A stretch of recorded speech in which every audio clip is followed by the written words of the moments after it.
back into another episode of the Daft on Draft podcast. We're now 5 weeks done with the college football season already, approaching that midweek point already, where that means the NFL draft class is starting to solidify itself. We have a big enough sample size on some of these prospects to write some beginning reports, maybe even some final reports on some of these smaller school guys who have played the biggest competition they'll play all year. So we're getting to the point where we're starting to understand who these guys are and who they can become. So that's an exciting part of what we do. And, every Monday episode, we're going to dive into some helmet stickers to talk about those week 5 standouts. But again, I can't do that by myself. So as always, Dalton Miller at Dalton B. Miller, welcome back. How was your weekend? It was good. I got to experience Red Zone for the first time just by itself. I've always watched it like alongside other games, or when I was doing stuff at PFN, I was doing NFL stuff, so I had to watch every single game. And so I listened to Scott Hansen all the time while watching all of the football that I could. But I actually got to just sit down with the family and turn Red Zone only on for the NFL on Sunday, and it was fantastic. I also got a bunch of tape up throughout the weekend. I kind of got all of that done, all that stuff with the Patreon done yesterday. So I got to sit down and watch a bunch of quarterback tape today and wrote about Cam Ward. We're going to talk about Cam Ward. I'm going to write about Jalen Milroe and Carson Beck tomorrow, I think. So I'm getting back on the riding horse. I really missed it, and it feels good to be back on that horse. So 2-part response to that. One, I don't think I've ever just watched Red Zone. Like, I usually watch a game that's on and then have Red Zone off on the side. I've never just like had Red Zone on and like that's what I was consuming. That's always off to the side, so I like peripheral, so I can understand what's going on around the rest of the league while I'm watching one of the national game that's on. Yeah, that's a bizarre experience. It was a bizarre experience, but it was fantastic because you're literally just getting action the entire time, which is a lot of fun. Yeah. 2, I don't know if you feel this way, but man, I am not enjoying the NFL product this season. I don't know if you feel that way, but like, I just want to watch college football this year. Maybe it's because the Browns are awful and they have no soul. And like, this is the least fun I've ever had watching Browns football, which says a lot when they went 0-31 less than 10 years ago. But, or 1-31 less than a decade ago. But maybe that's part of it. But I'm just like, the NFL product is just so much, or the college football product is just so much more exciting. The pageantry is so much better, where the NFL is just like, oh, okay. Like every game is like 17-14. Yeah.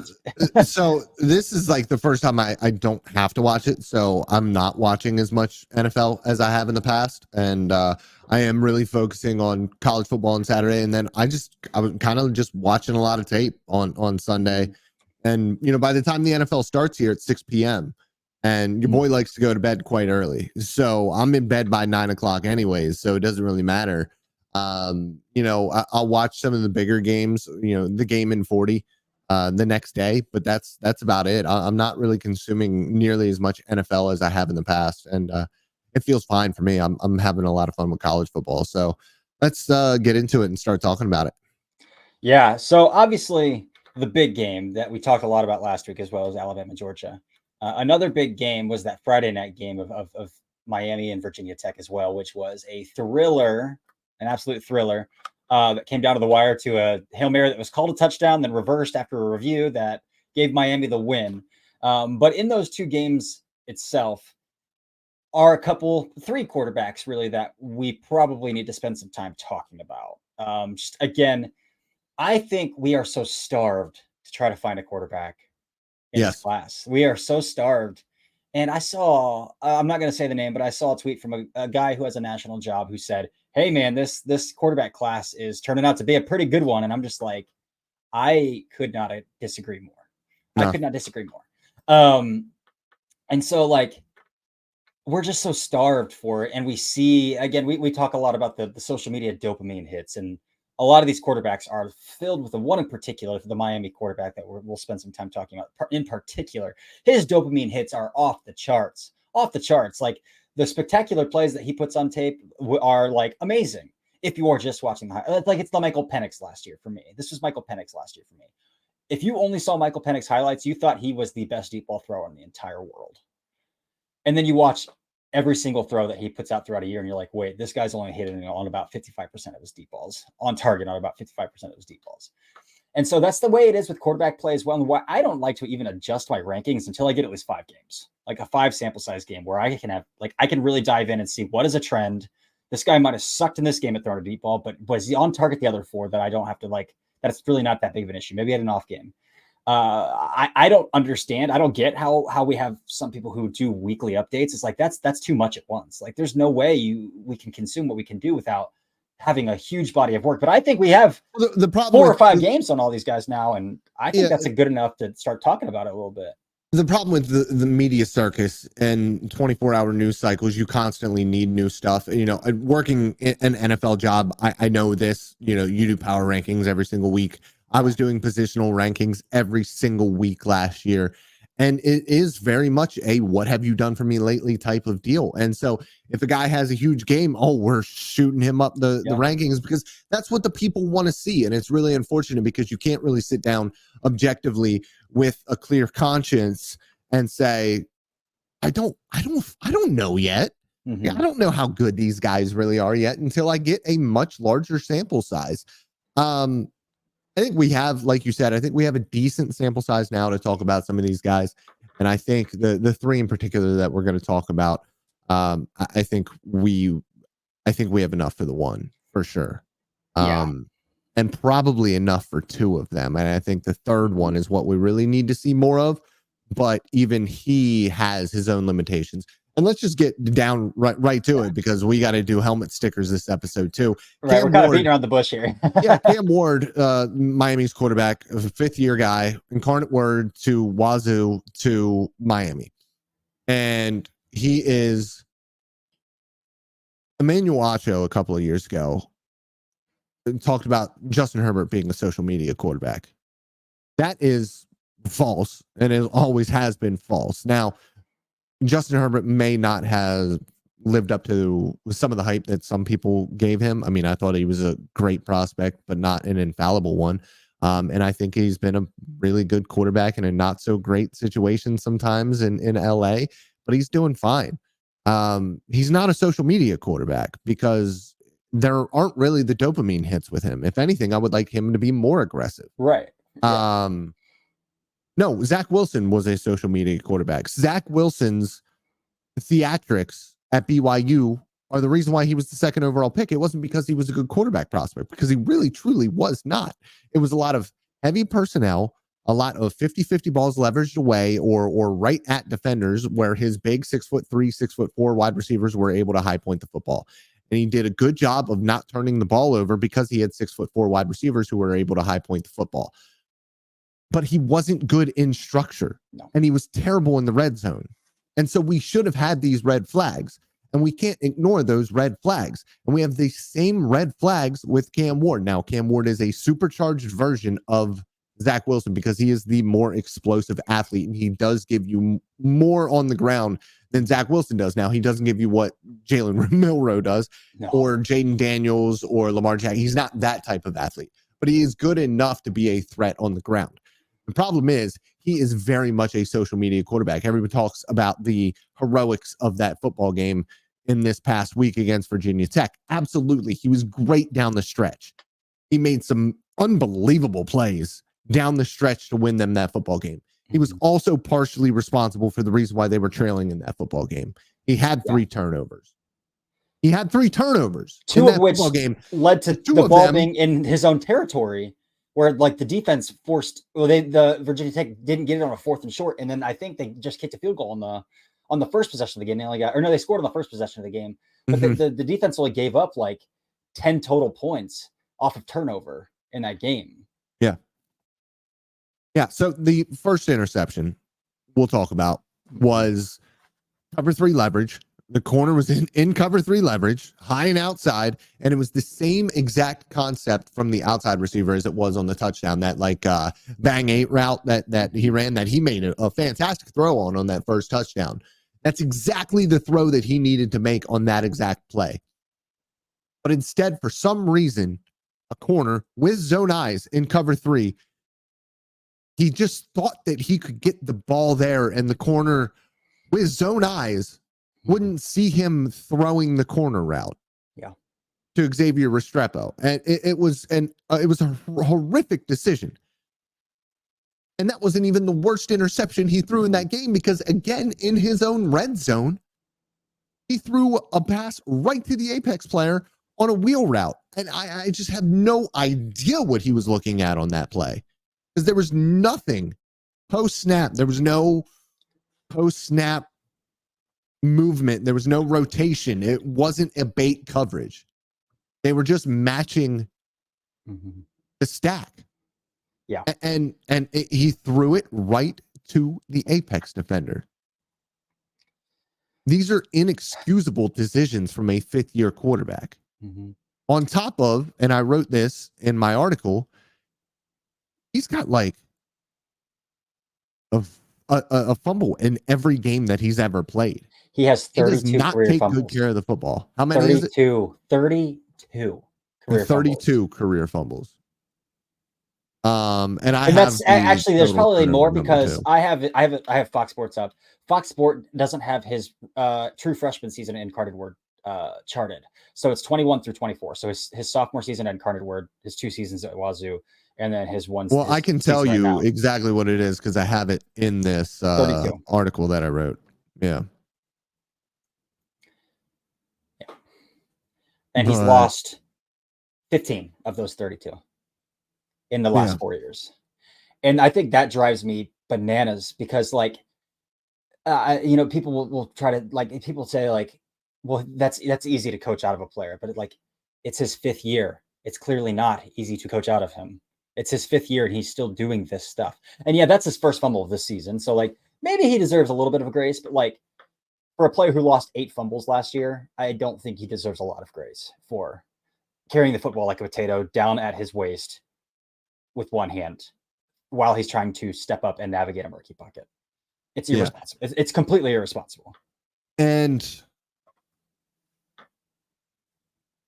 I lost my train of thought. That's unfortunate. I completely lost my train of thought there. Like, there's a lot to like about Cam Ward. Like, oh, I know what I was going to say. The one thing that I think we can talk about a lot with him, the fumbles are 47, by the way. 47 is what I have here for fumbles. That means he lost 13 his true freshman season as well. So PFF has 9 fumbles in 2020, 14 in 21, 9 in 22, 14 in 23, and then the 1 this year. The one thing I will say, his pressure to sack rate is way down. Something that we talk about a lot. Has been over 20 for his career, but it's way down so far this year. It's like 11%. It's below Carson Beck, and it is half of what Jalen Milroe is. Yeah, and his turnover worthy plays are way down too. But again, they're just now getting into ACC play. Exactly. And so, and again, they play Florida, but like Florida's bad. Might be the worst coached Power 4 team in the country. And I use that hyperbole a lot. Like, they might be the worst P4 team to do this. That I use that hyperbole a lot. But like, Florida literally might be the worst coached Power 4 team in the country. And I don't want to make it sound like I don't want to beat him down. I mean, the thing with Cam Ward is the arm is there. Yeah, the arm is there. And the one thing that I really liked from this football game in particular was the layering of passes that he had in this football game. He's obviously has the freaky sort of explosiveness out of his hand. And he's got all of the arm angles that you would like. Very flexible arm. He can throw from really any sort of platform as well. He's somebody who, when they talk about making all the throws, he can almost make all of the throws. The one throw that he can't seem to make is one that you actually brought up to me, charted. He made it in the Virginia Tech game. But tell us about the trend with Cam Ward that you've never seen before. It's bizarre. So, like, this is the JJ McCarthy, Mitchell Trubisky thing. They can't throw left. They can't throw left. They can't throw left. Mitchell Trubisky is very well known for it. And then JJ was the same way last year out of Michigan. Like, for whatever reason, his plant foot could not get right where he was shooting strays thrown left. Ward, for whatever reason, all of his misses, not all, like probably 80% of his misses that I've charted are coming from the same side as his arm. So when he's throwing right, It's bizarre. And I don't know if that's because he has this mentality that I'm throwing it. Like he has the mechanics down where he knows how to throw across his body or behind his body. And so when he is set or he does have his base, like those same mechanics are kind of like, but for some odd reason, when he is in structure with a set base, throwing to the same side of his arm is when he's most inaccurate. And it's bizarre to me. I don't think I've ever seen it before. Yeah, I'm going to keep tracking. It might be nothing. It could be nothing, but like through 5 games, it's something. And that's a pretty big size. And so one thing that I've seen from a couple of different quarterbacks, and Lamar Jackson was one that I kind of charted back in the day that was famous for it, was the shorter right throws. So the throws within 10 yards to the right side of the field. One that for a right-handed quarterback can be tougher at times because you are kind of throwing across your body because you are stepping out and planting and then coming back across. And so a lot of the times what happens is quarterbacks sort of short arm it. And then you get kind of skippers, the throws that first basemen have to pick off the dirt. Yeah. You kind of get a lot of those in those situations, or guy that's not able to actually come through at all and it sails a little bit. So I have seen inaccuracies to the short right area of the field, but like the entire right sideline, which is what we saw from your charting, is really peculiar. But yeah, I mean, overall, there's a lot to like about Cam Ward, but the quarterback, and I talk about this all the time, the flashy stuff is incredible. And the flashy stuff is what makes a good quarterback a great quarterback. It's what elevates a quarterback.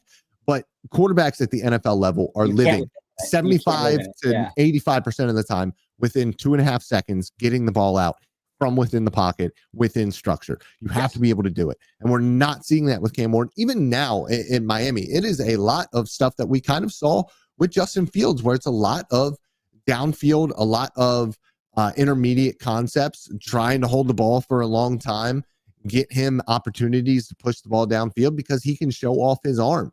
But there's not a lot of quick game. The stuff that is quick is all structured screens and things like that. So there's not a lot of, the defense is bringing 5 or the defense is bringing 6. And this is something that we saw with Jalen Milroe against Georgia, the opposite, making the right decision and finding your hot, or just having a hot in general, because I feel like a lot of the times when I'm watching Miami's offense, there is no hot when there's a blitz. It's just, I'll run around and try to create something for a couple of seconds until someone gets open. And so for me, part of it is an offensive issue, but part of it is I just kind of think that he's mostly the same guy that we saw at Wazoo, probably the same guy that we saw in Incarnate Word. And for me with him, we're in like Malik Willis territory, where it's, or Hendon Hooker. Draft him, stash him, and see if you can develop him with good coaching at the NFL level. Because we saw it with Malik Willis, a terrible performer in Tennessee with a horrific offensive coaching staff around him. Went to Green Bay and has played really well when he was thrust into that situation. We might not see him again with Jordan Love back now, but we at least have hope that Malik Willis might be able to figure it out eventually. I think you need to have that same sort of hope with Cam Ward. Not a first round guy to me. Not somebody who I want starting within 1 to 2, maybe even 3 years in the NFL. And then you hope, you draft him in the 3rd round behind an entrenched starter, somebody who is going to either cost you too much money that you don't want to pay, or is like a middling NFL starter who you don't want to pay, or somebody who is aging out. And that's really what you want. You want to hope and pray that he develops. Yep. I agree. I think this is kind of where, and he's played pretty well this year for them. The tools are there. Coming into the season, this is kind of the Spencer Rattler, Derek Carr situation, where you think that's a high tool, like high end tools with Rattler, and kind of like, well, what is left of Derek Carr? But now Derek Carr's playing kind of well this year, so we'll see if that continues. But yeah, I completely agree. I'm again have been skeptical because I think we know who Cam Ward is, and then when you take a look at like the turnover worthy plays percentage doubled in this game, the time to throw went up by 0.3 seconds in this game, which is significant. Pressure to sack jumped way up in this game. Like it was at 0% the last 2 games, and it was 19% this game with 4 sacks. And so, now that we're getting into some ACC play, and again, this is kind of what happened with Wazoo last year. Like I want to go back to 2023, and then we can move on from Cam Ward because we spent a lot of time talking about him. But like his first 4 games were stellar Colorado State, Wisconsin, Northern Colorado, Oregon State.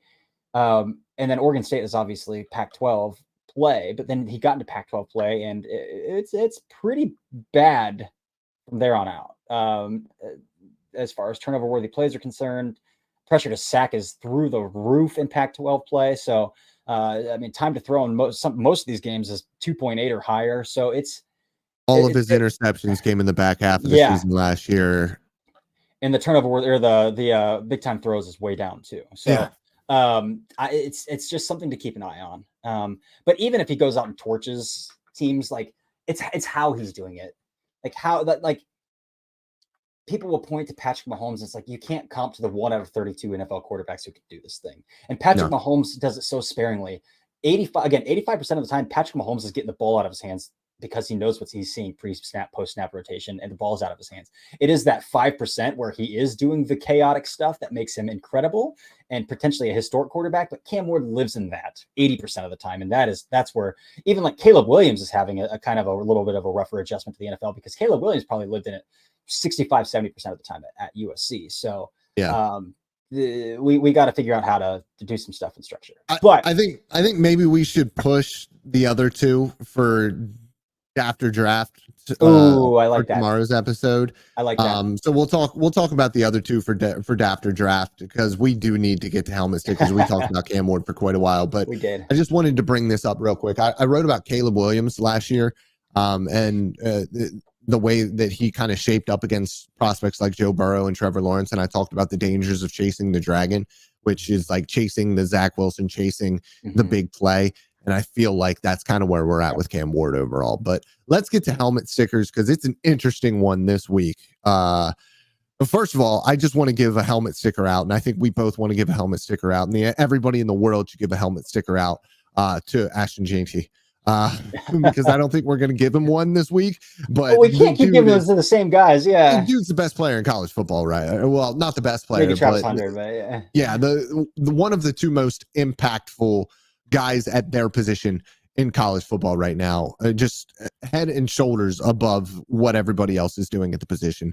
And then I think the other guy that we could just bring up quickly is Jalen Milroe for the performance against Georgia. Huge performance against Georgia, the best team, the best defense they're going to face all year. So two guys that deserve him, but we're not going to give them to him. Well, let's throw a third guy that we're not going to give it to either, because we've talked about him on every single freaking episode. It's Harold Fannin Jr., who almost dropped 2 bills on Old Dominion, including a touchdown on an unbelievable. Oh my God, it was an everything happening. I didn't even see that he went off again. He dropped 192 on Old Dominion on 12 catches on 12 targets, including down the sideline. He made an incredible adjustment on a flag route and then hauled it in over his opposite shoulder and then ran it in for a touchdown. So yeah, unbelievable. But again, we talk about him all the time, so he's not going to get a helmet sticker either. All right, who is your first helmet sticker, Corey? Yeah, I want to turn to the Kentucky Wildcats for a second, and this is kind of a joint helmet sticker.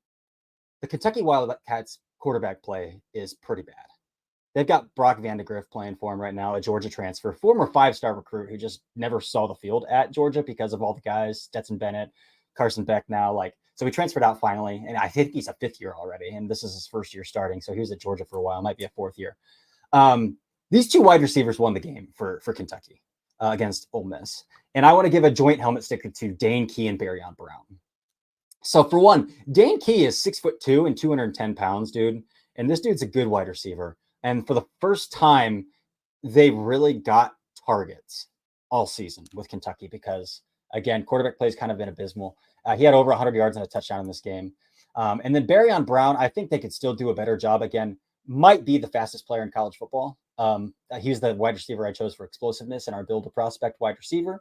And Barryon Brown in this game finished with 80-some yards, but really up until the 4th and 7 with the game on the line, he had 4 catches for 23 yards or something like that. 4th and 7, game on the line. Mark Stoops dials up a go ball to Barryon Brown, hauls it in, runs for 63 yards, catch and run for 63 yards, keeps Kentucky in that game, and then they come out on top. So I think I want to give a joint helmet sticker to Dane Key and Barryon Brown. Again, neither guy could come out this year, but they are both draft eligible, and I think they both deserve to be rewarded for their efforts in this game. I did not know that you were going to give a helmet sticker to a Kentucky player. You ended up giving 1 to 2, which I think is a little bit cheating, but it's okay. My bad. We already gave out 3 helmet stickers to people we're not giving helmet stickers out to. I'm going to stick with Kentucky, and I'm going to go to the defensive side of the ball. And I really wanted to give this guy a helmet sticker because I wrote poorly of what I saw from him in the first 4 weeks of the college football season when I was talking about my fatties. My fatleets is probably the better way to say it, but the guys in the trenches on the defensive side of the ball, the one techniques. And this is Deone Walker, who had, I believe he ended up having 2 sacks. He had 4 pressures. He had an unbelievable pick play that opened up an opportunity for the edge rusher to swoop in on the game and make another sack. He was a menace on the defensive interior for this Kentucky Wildcats team. And he's somebody who had a ton of pass rush production last year at 340 pounds. I think that his legs are kind of skinny, which you wouldn't suspect from a 340 pounder, but he is also listed at 6'6". The broadcast said 6'8". So a large human being, somebody who absolutely loved basketball. And you can see he is a very good athlete for his size. But at 6'8", he also loses the leverage battle quite a bit, just naturally. So naturally a very sturdy player. Naturally doesn't carry a mass of bad body weight because he's 6'8" at 340. So it's not that terrible. And he's a good athlete. He's explosive. And I wanted to mostly give him a helmet sticker because I did critique him quite harshly on my piece about one techniques. So, or in my scouting notebook is what it was. But yeah. Love it. You go first this time on your second helmet. Yeah, my second guy. Listen, Ashton Chaney had like 600 yards after contact this week, but the second guy who had a ton of yards after contact this week in a ranked against a ranked opponent after getting blown out by BYU the week before, and he didn't have a bad game against BYU, but this is a running back for the Kansas State, again, Wildcats. DJ Giddens, who is just a fun football player to watch. He averaged 10 yards after contact in this game. He forced 5 missed tackles. He had 150 yards after contact in this game, 15 rushes, 187 yards, a touchdown, 4 rushes of 15 plus yards, an 80% breakaway rate. Like, this dude was nuts in this football game when he was on the field. He also had 1 reception for 22 yards. And this Kansas State team, I don't understand them. Like, I don't get it. They blew out Arizona. Then they get blown out by BYU, who, like, BYU might be a pretty good football team, but like, I don't think that they're the cream of the crop, even in the Big 12, which we don't think is very good. And so, like, what is this football team? What is Kansas State? And this guy comes out and absolutely dominates a running back matchup who Ollie Gordon had a very good first half and then obviously couldn't do much in the second half because they were getting blown out and they needed to throw the ball. And Alan Bowman is a whole other discussion. But DJ Giddens, somebody who a ton of fun to watch in the first couple of weeks of the season here. And I'm excited to see what happens in more fake football, which is what I call the Big 12. Yeah, that conference is something else. It's like the Anchorman scene with all the different newscasters. When I watched Cincinnati's defense line up 5 guys in the box on a 3rd and 4 against, I think it was Houston, the 3rd and 4 against Houston with a mobile quarterback. And they had 6 guys. It was, 11 personnel, tight end on the line, and they had 5 guys. Obviously, Smith is going to run it for a first down. It's exactly what he did. Just abolish the Big 12. Yeah.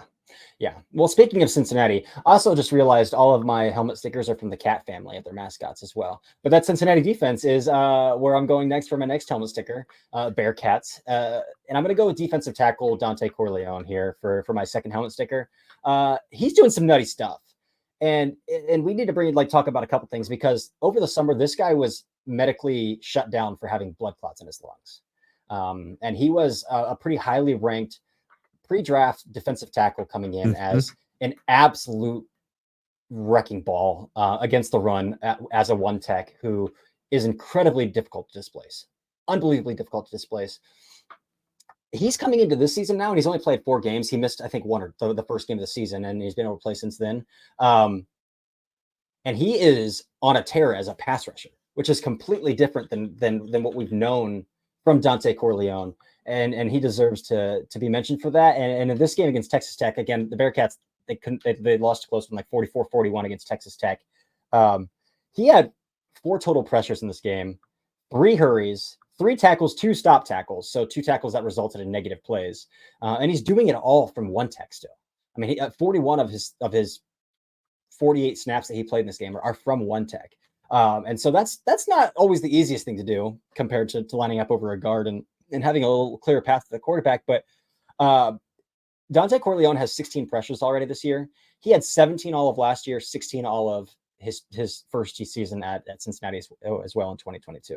So he's already set pretty much at his career high. He's one off of his career high in pressures on 100 pass rush snaps compared to doing that on 232 pass rush snaps a year ago. So he's taking that next step. And again, maybe the blood clots thing kind of throws off his draft prospect status here. Again, he's eligible to go back to school if he wants to, but this dude's a day 2 talent as a defensive tackle, as both a run defender. Now he's showing something against the pass as well. So Dontay Corleone gets my helmet sticker.